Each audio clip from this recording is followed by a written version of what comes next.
Thank you so much, thank you so much.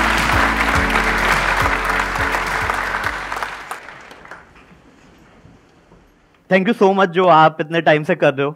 But हुआ क्या है ना, देखो इससे एक प्रॉब्लम भी हुई है, नॉन प्रॉफिट और दिल से कर रहे हो, लेकिन काफी लोगों को अब ये बिजनेस लगता है। और जो मोटिवेशनल स्पीकर है ना, वो कुछ भी बोल के चले जाते हैं। जैसे बोलेंगे an idea can change your life, it can make you millionaire. पूरी बात कोई नहीं बताएगा, that idea can make you bankrupt also ना। When life give you lemon, make a lemonade. क्या मीनिंग है इसका? क्या? It's just like when life give you बैंगन, make बैंगन का भरता। कुछ भी राइम ही मारे जा रहे हो। सच में मैं बता रहा हूं, आपको बोलेंगे जेफ बेजोस अमेज़न कहां स्टार्ट हुई? गैराज में। लैरी पेज, सर्जी ब्राइन, गूगल कहां स्टार्ट हुई? गैराज में। माइक्रोसॉफ्ट, बिल गेट कहां स्टार्ट हुई? गैराज में। आप भी स्टार्टअप शुरू कर देते हो गैराज में, 2 महीने में स्टार्टअप बंद हो जाता है, फिर गैराज बिक जाता है, फिर उसी गैराज में खुद ही मैकेनिक की जॉब कर रहे हो। तो हर जगह वैलिड नहीं है भैया, मैं बता रहा हूं ये, ठीक है। एक तो सर आज के टाइम में आप देखो, मैं इंजीनियर हूं, 3rd ईयर में 2 लड़के स्टार्टअप शुरू कर देते हैं। स्टार्टअप कल्चर ऐसा आ गया, 2 लड़के स्टार्टअप शुरू कर देंगे, एक सीईओ बन जाएगा, दूसरा एमडी। इससे नीचे कोई है ही नहीं आज के टाइम में। मैंने कहा सीईओ तो बन गया, एग्जीक्यूट किसको कर रहा है? एमडी तो बन गया, मैनेज किसको कर रहा है? कुछ और अलग स्टार्ट होंगे, बोलेंगे सीईओ एमडी फाउंडर। मैंने कहा चार्टर्ड अकाउंटेंट, सेक्रेटरी, प्यून और लिख देता, तेरी कंपनी ही खत्म हो जाती। कुछ को पता नहीं होता what's the difference between CEO and MD. आप पूछो what you do, but I am an entrepreneur. Sorry, I am an entrepreneur. आप पूछो स्पेलिंग बता दे, स्पेलिंग क्या पूछ रहे हो? और सर मैं बताऊं, आज के टाइम में सारी किताबें लाल बत्ती पे मिल रही हैं सबकी। तो एक बंदा मेरे को किताब बेचा, how to sell anything to anyone. तो मैं क्यूरियस आदमी, मैंने उससे बात कर ली, पता चला बुक का ऑथर घूम रहा है हमारी लाल बत्ती पे।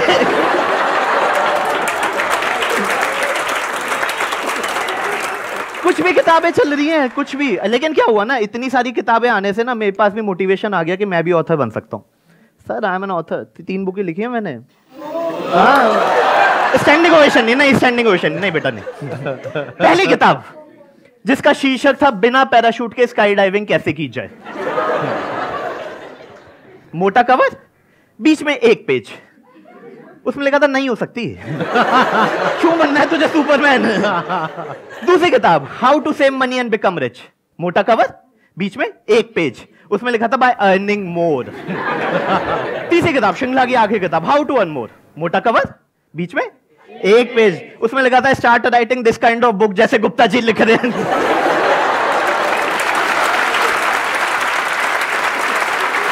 Big round of applause for him.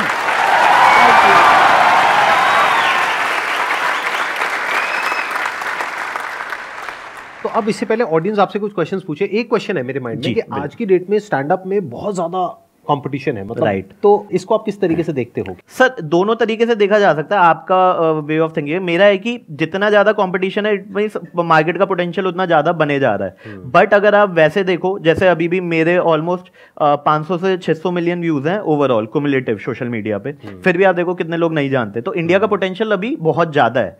And ये तो मैं दिल्ली की बता रहा हूँ, मतलब जो हम मेट्रो सिटी बोल रहे हैं। अगर और आगे जाओ, अगर आप टीयर 2 में, तो अभी क्या है दिल्ली में, अगर आप आज के टाइम में नोटिस करोगे तो हफ्ते के ऑलमोस्ट 50 के करीब शोज हो रहे होंगे जो प्रॉपर शोज हैं। तो आपका जो मार्केट है वो टीयर 2 टीयर 3 में भी है। मतलब मुझे याद है मैंने 2013 में जो मेरे शोज होने लगे थे वो काशीपुर में मैं शो करके आया था 2013 में। गांधीधाम, कच्छ, अंजर एक गांधीधाम से 100 किलोमीटर दूर। मतलब किसी कॉलेज में या नहीं, पब्लिक शो या कॉर्पोरेट शो, क्लाइंट मेरे को बुला रहे हैं आफ्टर माय वीडियो। काशीपुर में पब्लिक शोज तो तब कम होते थे, अब पब्लिक शोज होने लगे ऐसी सिटीज में। लाइक मैं सहारनपुर से हूँ तो सहारनपुर में हो रहे हैं, अलीगढ़ में हो रहे हैं, मेरठ में हो रहे हैं। तो अभी भी लेकिन आप देखो वहां पे महीने का एक शो हो रहा है। मतलब अब पोटेंशियल कितना है। दिल्ली में आज से 10 साल पहले एक शो महीने का होता था, अब वहां पे हो रहे हैं। तो अभी तो बहुत आगे तक जा सकते हैं। राइट। आप में से वैसे कोई सोच रहा है स्टैंड अप कॉमेडियन बनने की? परफॉर्मेंस दिखाओगे यहाँ पे आकर के कुछ छोटी मोटी? बिल्कुल, आ जाओ, ओपन माइक आ जाओ। ये हमारे जज हैं। बिल्कुल, आप परफॉर्मर हो। अरे ये सब नहीं भाई, ये सब नहीं। जज तो सर मुझे लगता है ऑडियंस है स्टैंड अप कॉमेडी में। नहीं ऑल अरे अच्छे नंबर मिलेंगे। All the best, all the best.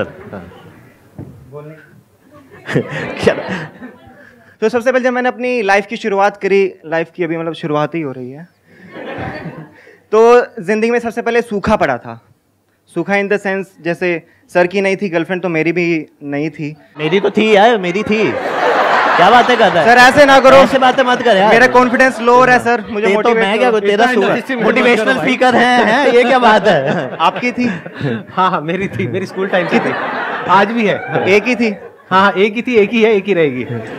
तो आपकी, आप कह रहे हो आपका सूखा पड़ा था? हाँ सूखा पड़ा था। इन द सेंस भाई मतलब है? लड़की नहीं थी, लड़की के नाम पे सिर्फ एक घड़ी थी हाथ में, और कुछ नहीं था, और किसी का हाथ नहीं था। तो जब एक गर्लफ्रेंड आई तो उसने कहा भी जिंदगी में कुछ करना है। मैं कहा चलो भाई कर लेते, अगर तू कह रही है तो ठीक है।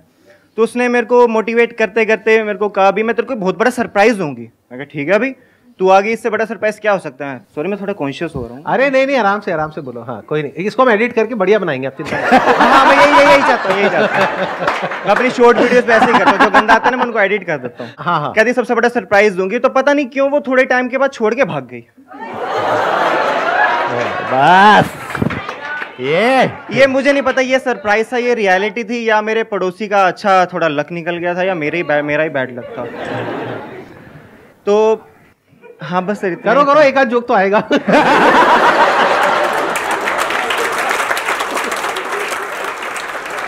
बस इतना ही था सर, इतना ही था। बढ़िया। अगर आपने कोशिश करी, बहुत बड़ी बात है। I think the biggest thing is कि स्टेज पे आके बोलना ये बहुत इजी लगता है हमें, लेकिन जैसे ही आप स्टेज पे आते हो ना, इतने सारे लोग देखते हो, आपका दिमाग ब्लैंक हो जाता है, हाथ कांपने लग जाते हैं, ऐसे एकदम होने लग जाएगा। तो वो इसके लिए एक बार जोरदार ताली हो जाती है। बहुत बढ़िया, आपने बहुत अच्छा किया, ऑल द बेस्ट।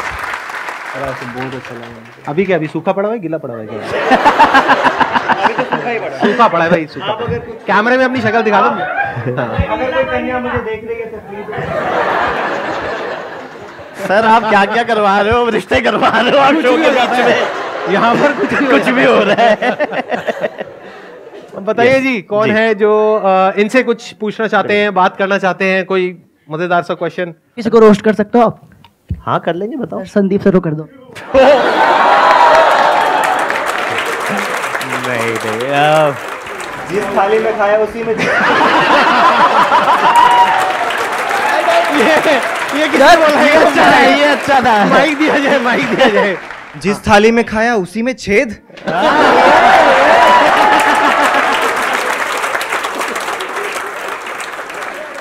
सर को अपनी आइडेंटिटी बतानी पड़ रही है, I am a man. Sir के लिए भी लिखा यस वी कैन।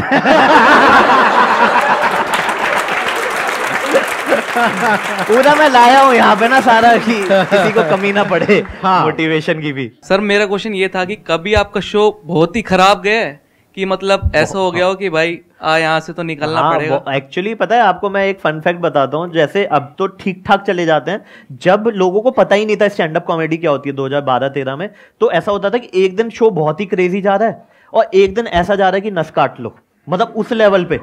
और सोचो होता क्या है, जैसे सर आप मैं बहुत ट्रैवल करता हूँ और रात को आप 12 बजे अकेले होते हो होटल में, तो एक दिन तो आप करोगे अरे आज तो मतलब भाई साहब छतें फाड़ देंगे गुप्ता जी, 10 शो करवा दो, और अगले दिन सोचो तो क्या मैं इसके लिए बना भी हूँ? क्या ये मेरा है भी? मतलब सही बात है। तो ऐसे मतलब ना मेरे साथ 2013 से 2016 तक बहुत बार हुआ है, क्योंकि कॉलेज शोज में बच्चों की, अगर बच्चे सेट हो गए आपसे तो वो आप खेल जाओगे, वरना वो फिर आपको ऐसे पकड़ पकड़ के ऐसे कुरेद के उतारते हैं। तो उसके बाद लेकिन 2016 के बाद से मैंने ना वो एक थ्योरी अपना ली थी कि 1 show 1 day at A time. मतलब आज का शो है, अच्छा गया तो भी ठीक है, बुरा गया तो भी ठीक है, क्योंकि अब मैंने ये सोच लिया कि यार मैं 10 साल से कर रहा हूं, मैं तो अच्छा ही था, हो सकता है आज की ऑडियंस बुरी होगी। खत्म। ये इनफैक्ट हर आर्टिस्ट के साथ होता है। कोई भी अगर ये कहेगा ना कि ऐसा नहीं होता है तो वो झूठ बोल रहा है, मतलब सबके साथ में होता है। जैसे कभी कोई सेंचुरी मार देता है, कभी 0 पे आउट हो जाता है। This is part of the game. Sir एक बात पूछना चाहता हूँ, जब आप गाली दे के गए, जब आप पहली बार गए, तो घर में आपका फिर खातिरदारी हुई? आई थिंक थोड़ा सा मैंने ऐसा नहीं किया था, सडनली मैंने उन्हें दिखा दिया कि ओ भैंस की, मतलब लोगों को ना मजा नहीं आता है जब तक हल्का फुल्का कुछ ना हो। तो अभी देखो हल्का सा आपने किया, कितनी खुश हो गई जनता। मतलब मुझे लगता मैं कर दूं तो आप पागल ही हो जाओगे। संदीप सर एक्सपेक्टेड नहीं है ना, आप तो खुद जीते मेरे। नहीं कर रहा भाई, नहीं कर रहा। मैं हूं सर आपके भी, आप पे मैं कर दूंगा, आप करते रहो। मैंने धीरे धीरे अवेयर कराया था, मतलब पहले उनको जैसे कुमार विश्वास उस टाइम पे बहुत फेमस होते थे, या सुरेंद्र शर्मा सर वो बहुत फेमस होते, तो धीरे धीरे उनका लेवल अप करा। और फिर एक दिन जब शो में लेके गया तो मैंने उनको थोड़ा मतलब माइंड में हल्का डाल दिया था कि यार ये वो नहीं है जो मतलब हल्का हल्का। और लेकिन जब 1 घंटे का शो देखते हो ना यार, सो आई थिंक क्या होता है ना, आपको जैसे अभी से वो लग रहा है कि यार गालियों से चल जाएगा गेम, बट अगर आप 1.5 घंटा स्टेज पे रहना है ना, तो आपको कंटेंट चाहिए ही। गाली कैन बी द फिलर। वो फिलर क्यों है? क्योंकि जो हमारी ऑडियंस है, लेट्स बी ऑनेस्ट, वो 18 से 24 की है। जो डेली, अब आप किसी से, मैं अगर आपसे ऐसे संवाद करूं कि और महोदय आज आप क्या खाने में खा के आए हैं, जीवन आपका अति उत्तम लग रहा होगा, तो आप बोलोगे ये तो मैं बात ही नहीं करता ना। लेकिन अगर मैं बोलूँ और भाई क्या मचा रहे हैं, फोड़ रहे हैं, बिल्कुल भैंस की आंख दे रहे तो बाल कातिल लग रहे हैं, तो ये आपकी भाषा है।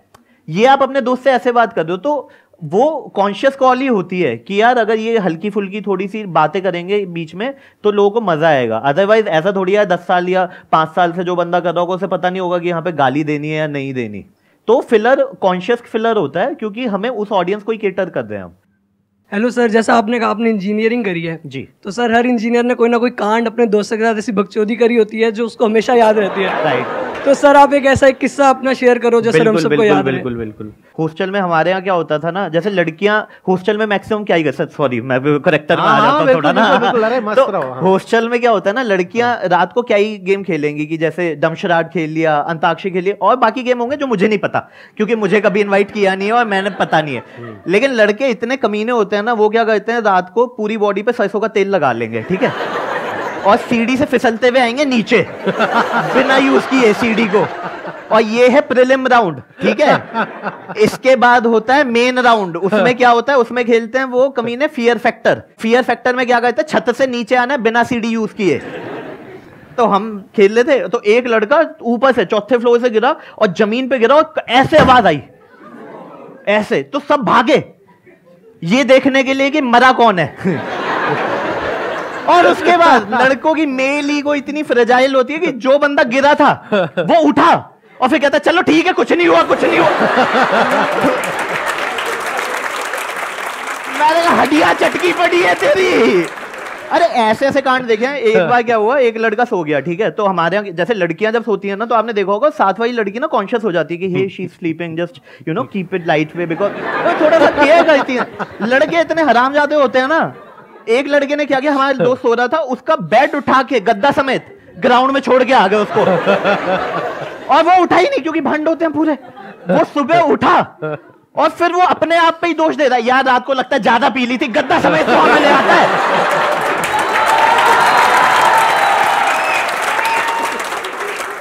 तो ऐसे बहुत सारे किस्से तो चलते रहते हैं कॉलेज में। कॉलेज इंजीनियरिंग से मैंने बहुत कंटेंट कमाया है।